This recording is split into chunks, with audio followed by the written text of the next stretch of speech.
So you have this hole needs to line up with this key here. Once you have that, 1, 2, 3, 1, 2, 3.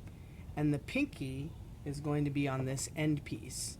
You want to tip this on and have this line up with the center of the last key.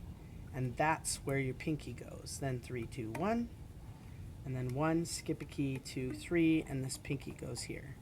And the first notes you work on flute are going to be basically F, where you take these two fingers off,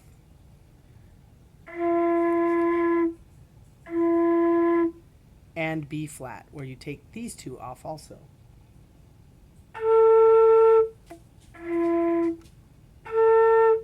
And just practice going back and forth with those and having all the fingers down.